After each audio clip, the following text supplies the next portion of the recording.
The comic book entrepreneur. Hi, I'm Peter Palmiotti of Human Art Studio, in case you were interested. um, this is an experiment. If you've been following me, then you know I've been YouTubing for years now. Previous to that, I did a podcast called Independent Road, which had a number of interviews with independent comic book makers. And even before that, I did for a short while co-hosted a radio show called The Comic Book Novice with my friend Mark Torres and others, in which I did the news on that. uh, and I had an idea, and we'll see how this goes. So what I'm doing is I'm going to post this on YouTube, which you already know, and I'll make them unlisted for the time being. I'll see if I can get one out a week. Um, no standard format, but this will just be audio, so you can listen to it while you're at work or home relaxing or on the road, however you please. Um, and if I think it's something I want to dive into deeply, I'll make it an ongoing thing. And make it officially a podcast. But for right now, it'll be on YouTube, unlisted, exclusive to sites I'm on, like specifically LinkedIn and maybe one or two others. I want to see if there's an audience for this sort of thing. Um, and I'll get into in a minute what I'll be talking about. But, I've been in this industry almost 28 years now. That will be in September. It's now August, so pretty much. Um, been mostly an inker, but, changing times, changing technology. There's not as much a demand for inkers.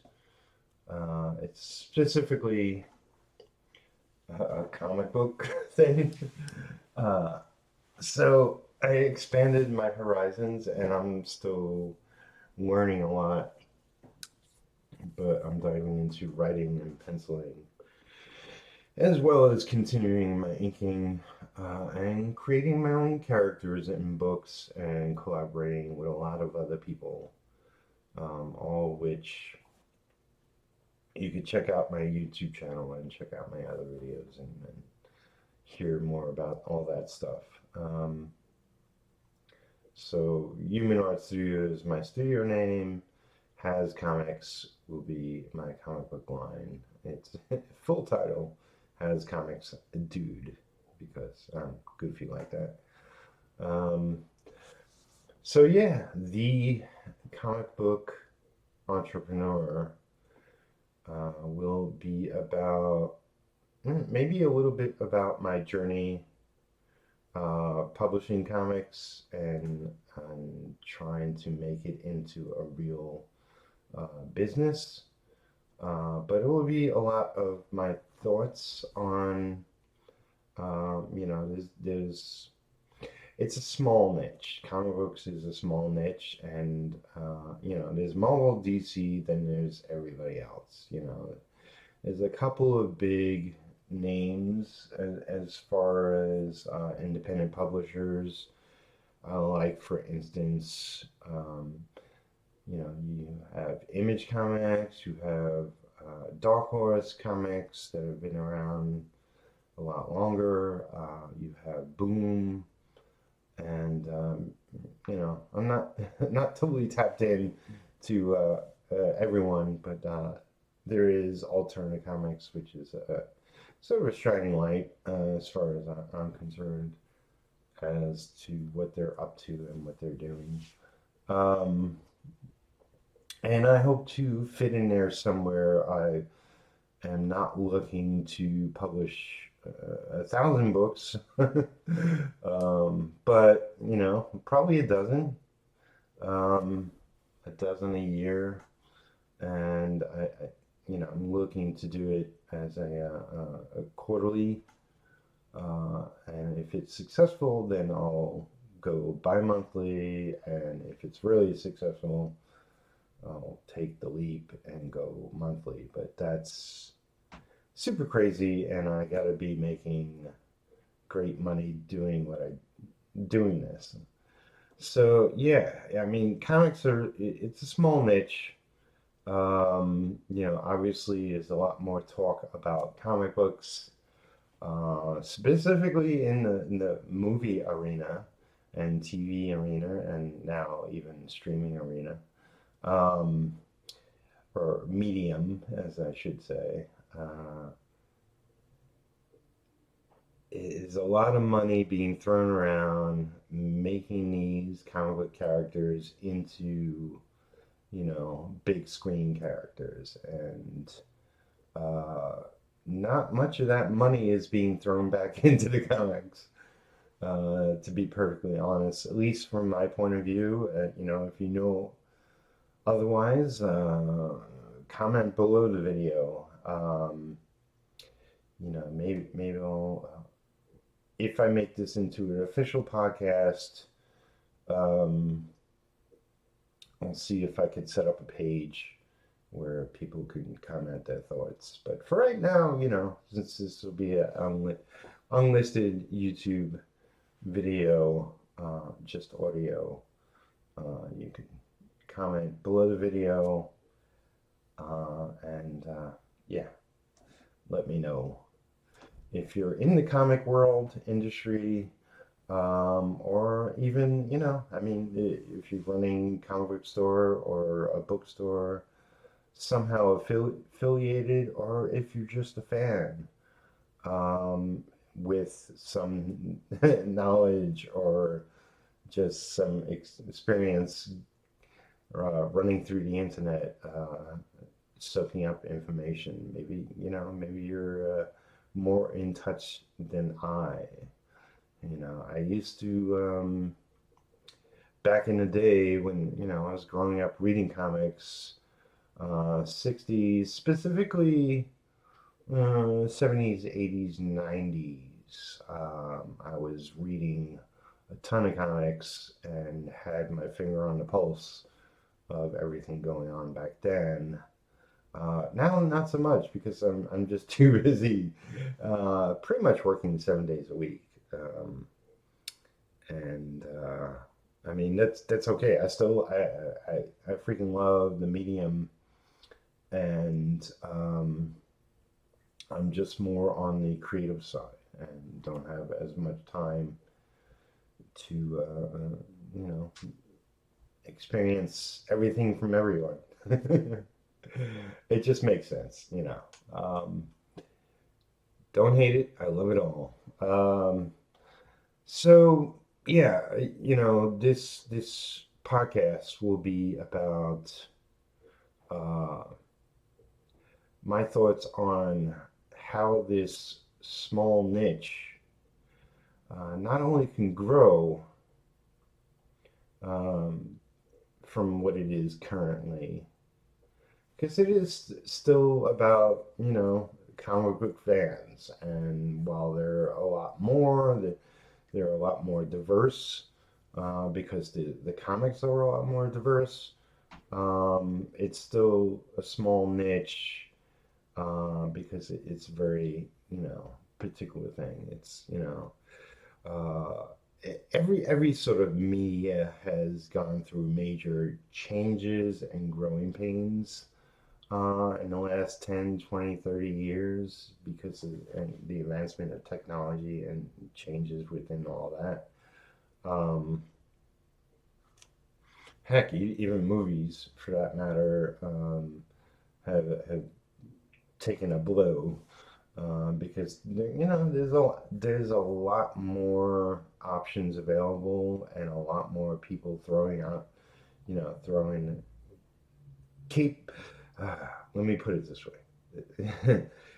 There's a lot more information and programs and uh, things out there for the novice to do higher level quality whatever, you know, whether it be making their own films um, or making their own comics.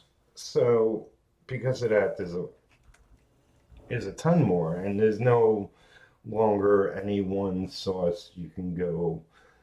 Um, I remember back in the day, it's like everything was published through previews, um, and everything was sort of covered through like Wizard magazine for anyone in the know. Nowadays, it's like there's a lot of comic book sites, there's a lot of comic book groups on Facebook and everywhere else, but there's no one place you can go for all information on all comics being made. There's just too many, um, and they're constantly just books are constantly coming out. It's no longer on just Wednesday. There are crowdfunding campaigns popping up left and right, and just being put books being published, whether printed or digital. Um, so there's a lot more noise, therefore it's a lot harder to get heard. Um, but I believe um, in this industry, and maybe who knows, maybe today, right now, somebody's working on something, a new site, a new app, a new magazine. Who knows?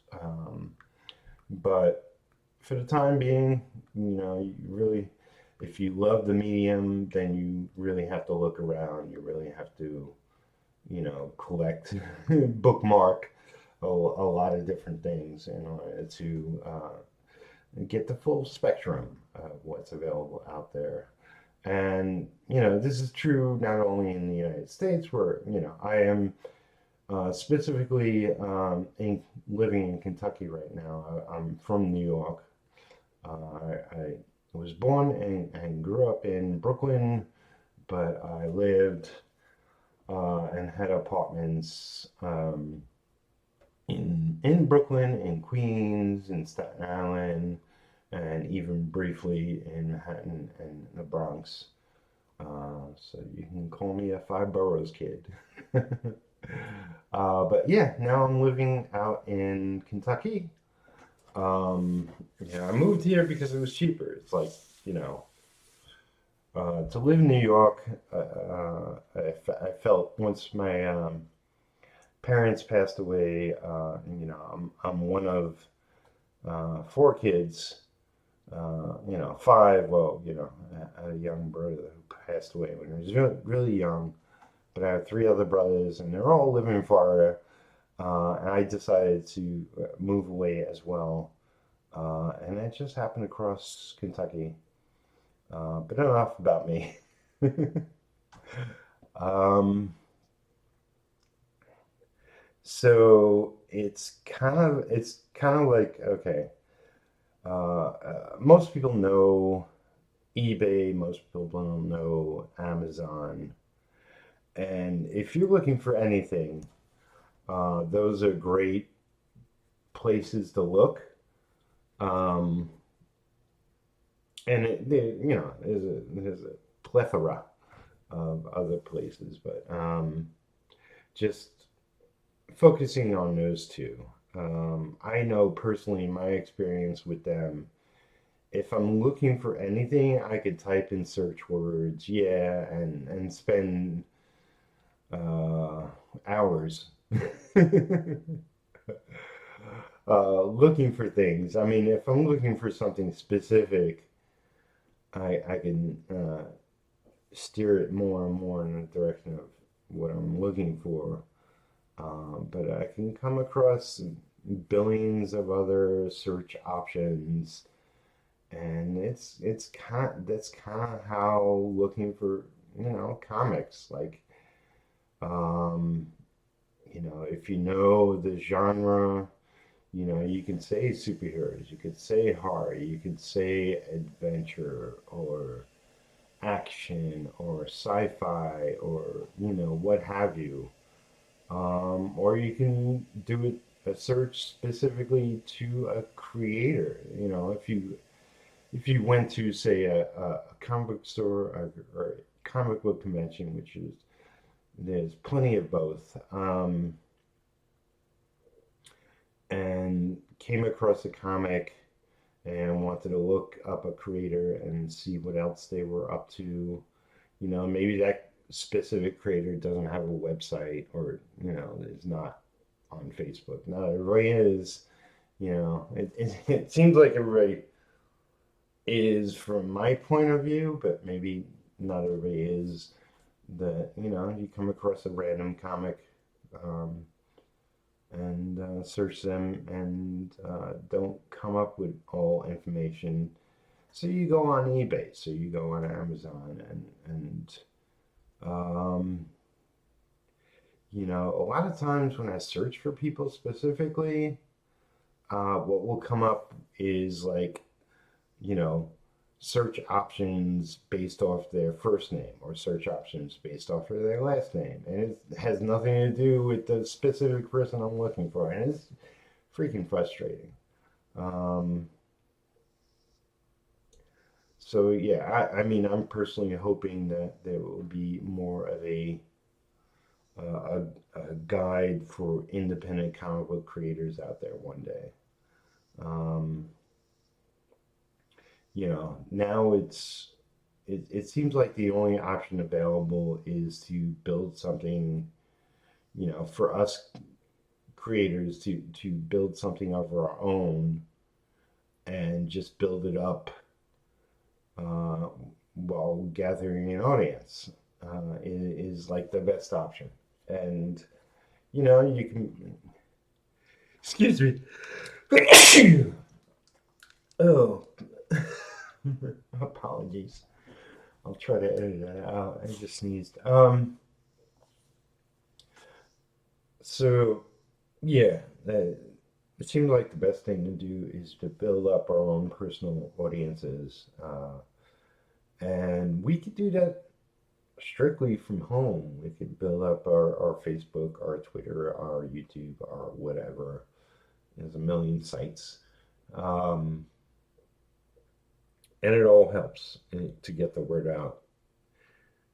If you haven't been following me and don't know anything about me, I recently crowdfunded my very first comic that I'll be self-publishing called Retro on Kickstarter, and it got funded. I'm not, I'm not nickel and diming it down to the last. This is exactly what I need. It was more a general, just to, much much like the name implies, to kickstart my comic book line, and headlining with Retro, but there will be other books following. So I just wanted to get some funding, and I'm on the fence right now currently to maybe throw it up on Indiegogo or other options. And let's still wait and see. But yeah, just specifically talking about being a solo currently, even though there's a lot of people that want to work with me and some people I have started working with, I'm still doing this solo. And, I will be looking into the option of taking on a partner, but that's a whole other ball game. Um, but yeah, it's tough. It's tough. There's been people um, who ventured out there and know more about business. I'm sort of like I'm aware of a lot of stuff, but I'm leaning more in the direction of, well, this is what I want to see creatively. Because I have worked for Marvel in DC and have seen a lot of things behind the scenes and have seen what happens when suits take over. And there should be an equal balance. We can't do what we do without funds.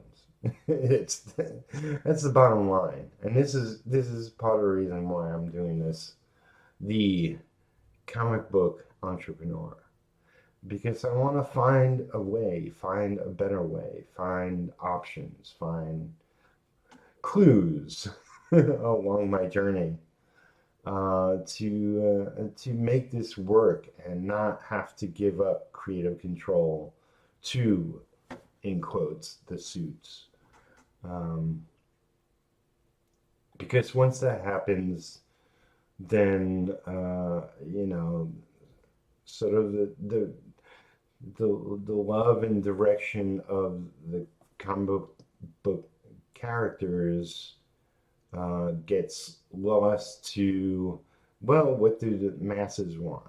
And me personally, I even though Marvel and DC, in my opinion, are still putting out high quality books, they've lost continuity, and I believe that's hurt the characters immensely.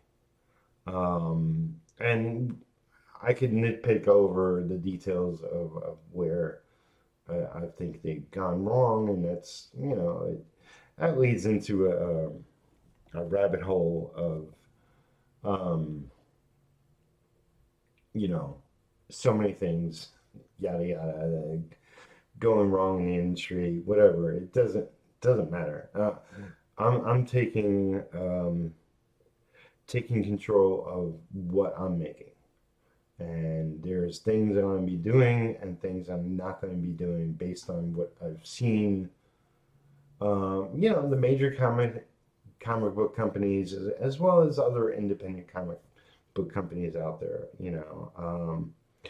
I have seen like a lot of independent people who have leaned in the direction of high quality books, and that's all they produce. So you know, they're interested in putting out, say, a book a year, like a high quality graphic novel, a hardcover slipcase, and it comes out, and they come out with 10 or 20 merchandising options that they add to their crowdfunding campaign, from t-shirts to prints to pins to action figures to, and it's like, I do want to get into merchandising because that's just a part of business. If you're going to succeed as a, in quotes, comic book company, then it only helps and enhances your business to have all the extras. Um, but I don't want to focus, I do believe in crowdfunding. And I think that is the current and future wave of how we can succeed as independent creators, and even small press or indie publishers, however you phrase it. Um, but I don't want that to be the focus of these crowdfunding events. And that's what they are. They are events for these, to shine a light on our creations and get our friends and fans and family to uh, spread the word and help finance these creations. Because frankly, there's inventions being funded on these crowdfunding sites. There's movies being funded, and even goofy shit like somebody made offered up I forget what it was, like some sort of oatmeal dinner or whatever it was, and it went viral and insane. Excuse me. So it's like I my crowdfunding um, was for retro was very short. It was 5 days, and um, I'll do sort of other formats.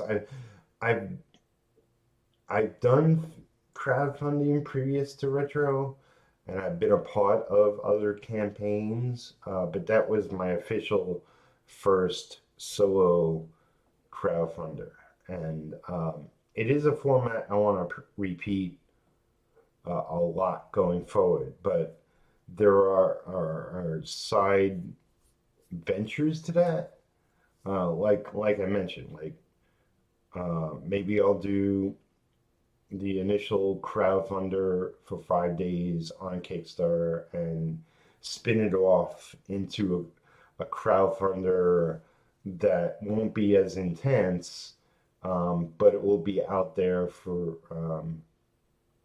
those that might have missed the initial campaign that will still have an option to get the same product um, for a longer period of time. So, like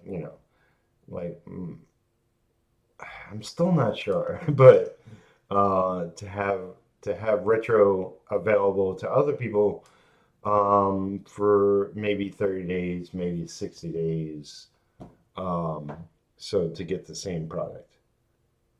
So we'll see. But but yeah, for it to be more about the product, it's like a big thing. Like this is a thing I don't want to get to. I may be forced into. We'll see. Um, but initially, I'm making a stand against alternative covers. Um, I don't think I don't think it's out and out uh, the number one cause for things going wrong in the industry. But I'm making a stand against it because I believe in iconic covers, and you don't get that if you dilute it with, you know, 10 or 20 or 30 other covers. And it's the exclusive Kickstarter cover, or the exclusive Indiegogo cover, or exclusive um, this comic book store or this comic book convention cover. Um, it's like, who freaking cares about the cover? It's that I mean that's a collector's mentality. And yes, as a fan, I have picked up books specifically because I like this cover over the other cover. But I'm not going to spend extra for a different cover. But there are people spending hundreds of dollars, maybe more, for different covers. And to me, it should be about supporting the company. And I don't think, um, all this extra money is going to the publisher. I think the money is going to people taking advantage of it. um, so that's my stance, and that's my thought on that. But so yeah, we're close to 30 minutes here. Um, I hope you liked the first episode, the comic book. the comic book entrepreneur. I almost said novice. Um, I have been Peter Palmiotti, now and always. Um, and yeah, like I said, I'm gonna make this unlisted, and I'll make it. I'll post it up on my LinkedIn page, as well as maybe a couple other places. I'm undecided, but I wanna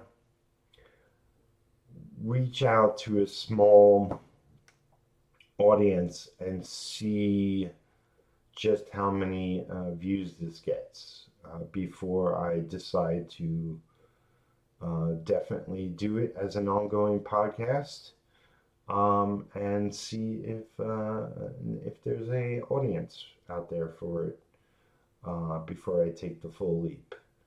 Like I mentioned early on, I did a podcast called Independent Road where I talked about my journey as well as had a number of interviews. I would say out of the 100 episodes I did, I probably had a good 75 interviews on that podcast. Um,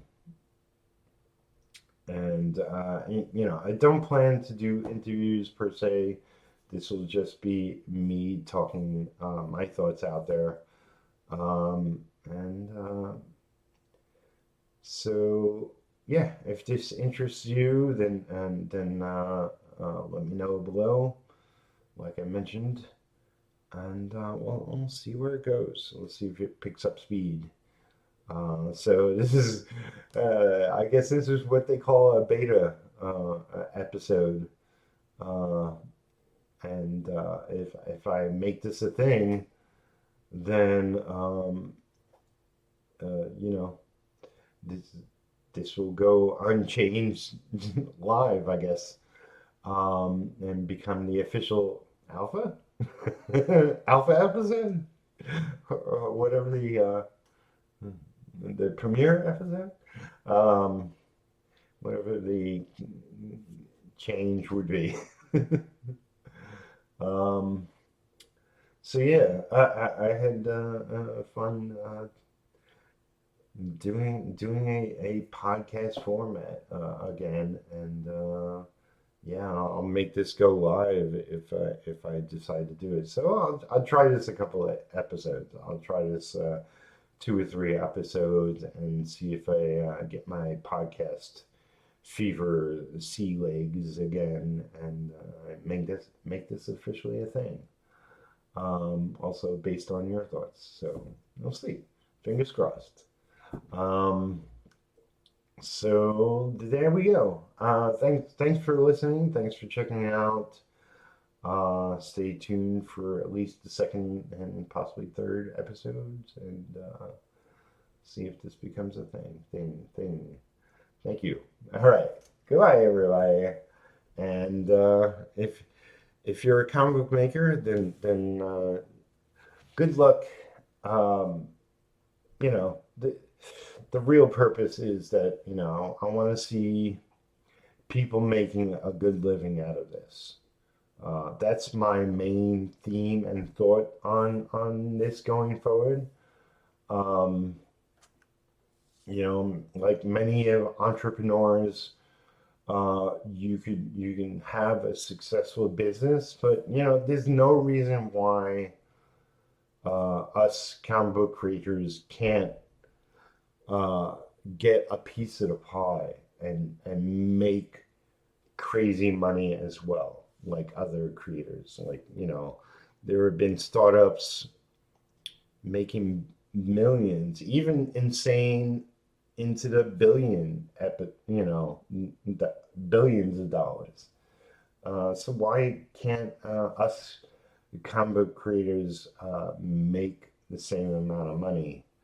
Um, you know, I've been a fan and an artist all my life, and I see, like if you're talking specifically painters who have done works that have gone on to sell for tens or hundreds or even millions of thousands of dollars, millions of thousands.